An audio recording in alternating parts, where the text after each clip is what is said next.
Hi, I'm Sergeant Fenske with the Colorado State Patrol.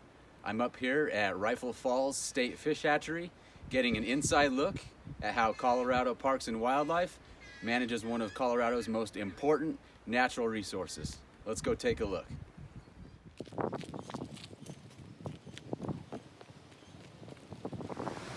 Here I am with Dave Trahanovich, the hatchery manager here at Rifle Falls.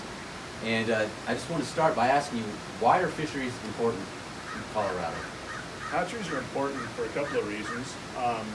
The sustainability of fishing in Colorado would be impossible without hatcheries. The fish themselves wouldn't produce, in the wild, wouldn't produce enough eggs and other fish to sustain fishing in Colorado. So hatcheries provide millions of fish throughout the state, so there's a recreational opportunity. It's also important from an economic standpoint.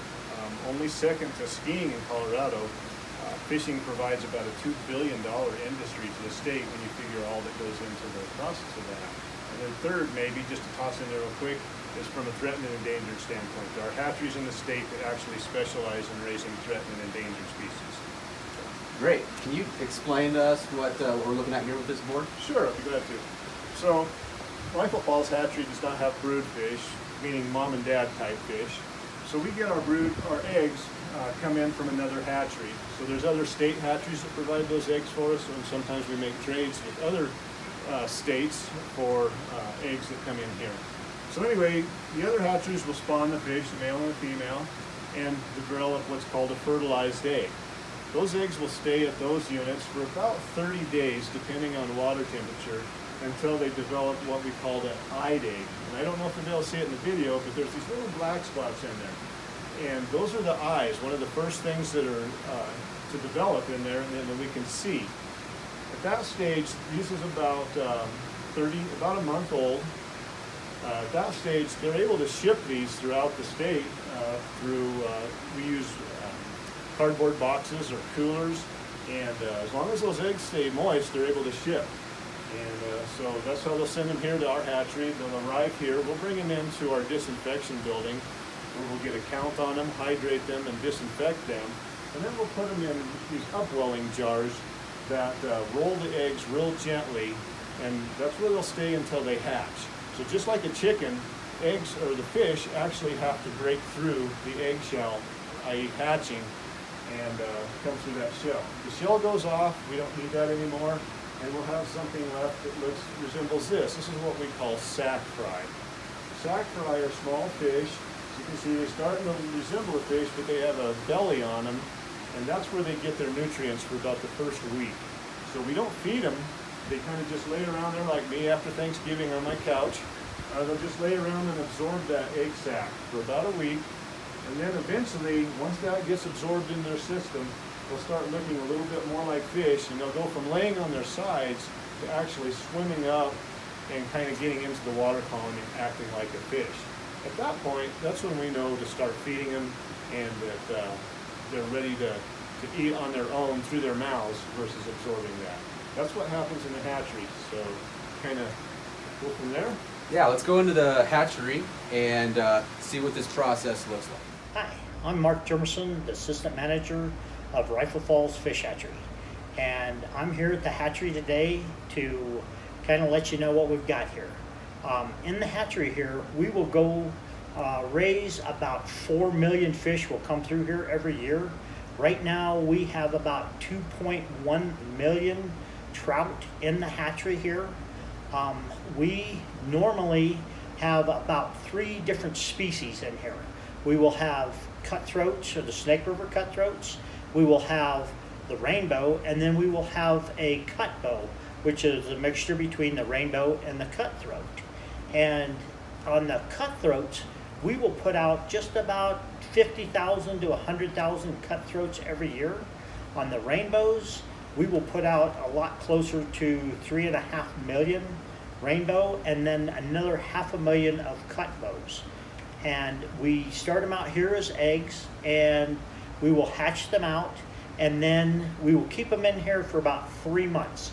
They grow right at 1 inch per month at 57-degree temperature. And so they'll be in here close to 3 months to get the 3 inches up. and then we will transport them out to the nurse basins. The ones that are not transported to the nurse basins, we will load on trucks and actually ship them to lakes and streams throughout the state to replenish any of those that are down or whatever our stocking schedule asks for. Okay, how about if I give you a quick tour? Come on in, we'll start with the cutthroats and throw a little food out, and you can watch how these guys react. So come on in. There's right at 50,000 cutthroats in here right now. And they act a little different than the rainbows. They don't feed quite as aggressive. They just kind of roll.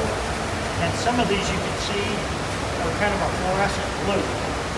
They're a different phase, color phase, than the regular cutthroats. They're the same thing, they're just a little different color phase. So you can see these guys are not real aggressive. And in the wild, they're not real aggressive. The rainbows are quite a bit more aggressive, so are the brookies, and so are the brown trout. These guys are a little older. They're about 4 months old. They do not grow as fast as the rainbows, but these guys are scheduled for certain waters that are specifically requested. Now, these guys next door to them, they're a little bit smaller. These guys have been hatched out for about a month and a half, and we feed these guys a little smaller feed, as you can kind of see. They're not quite as aggressive, not at this time, but they will become very aggressive in the next few weeks.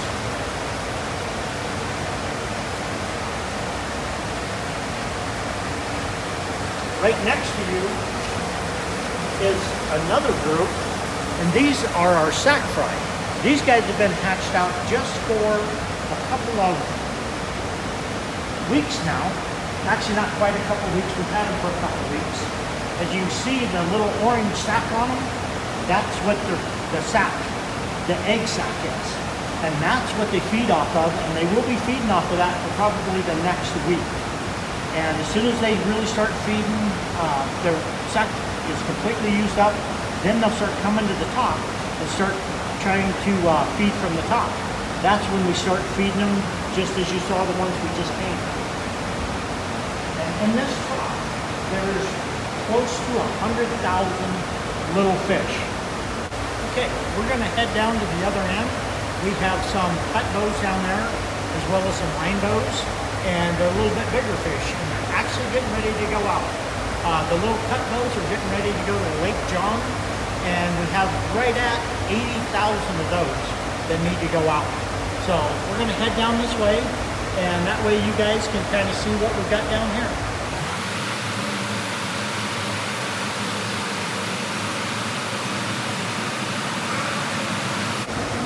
These are the little guys. These are a cut bow. They're actually a rainbow cutthroat mix, and we are getting ready to take these fish in the next 10 days or so, as soon as the ice comes off of Lake John, and we are going to suck these fish into Lake John. Hopefully not under the ice, but if we have to, we can put them under the ice. We have a few more rainbows. You guys want to take a look at some of these down here, and they're a lot more aggressive feeding and quite a bit more aggressive fish.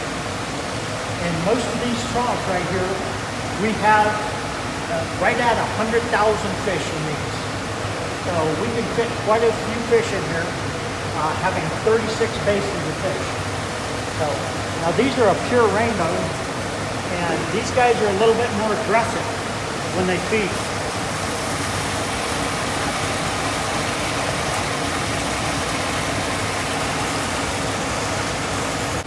Just about everything that's left inside the hatchery at this time are going to go out as subcatchables. A subcatchable meaning between 1 and 5 inches is what we consider a subcatchable. And so the 2.1 million that are still in here are probably going to go out between 3 and 5 inches. And right now we're just kind of waiting for ice off throughout the state so that we can start getting some of these fish into the high mountain lakes or the higher mountain lakes and some of those streams. Okay, these little guys, they all try to match their environment. Wherever they are, if it's a brighter environment, they will change color. They'll actually get lighter. And whenever they're in a darker environment, they will actually turn darker. That's the reason you kind of see everything here that they kind of look black in here. But once they hit their natural environment, they actually start changing color to a green or a tan, whatever it takes. And after you keep them in a bucket for a little bit, and then you throw them back into the raceway, and you can see the difference in the colors of the rainbows. So these guys are starting to change. I don't know if they're quite ready yet. You drop them in there to see they're changed color, changed to a green. So yeah, they adapt very well to whatever environment they're in.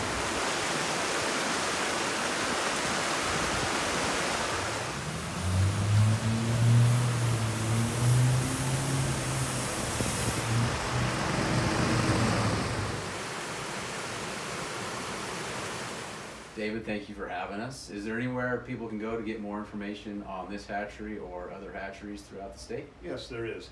You can go to cpw.state.co.us for more information about any state-related activity and hatcheries. You can also go to YouTube, and if you will search Fish On, that will lead you to a lot of great videos that our production team has put together that have a lot of fishing and hatchery information.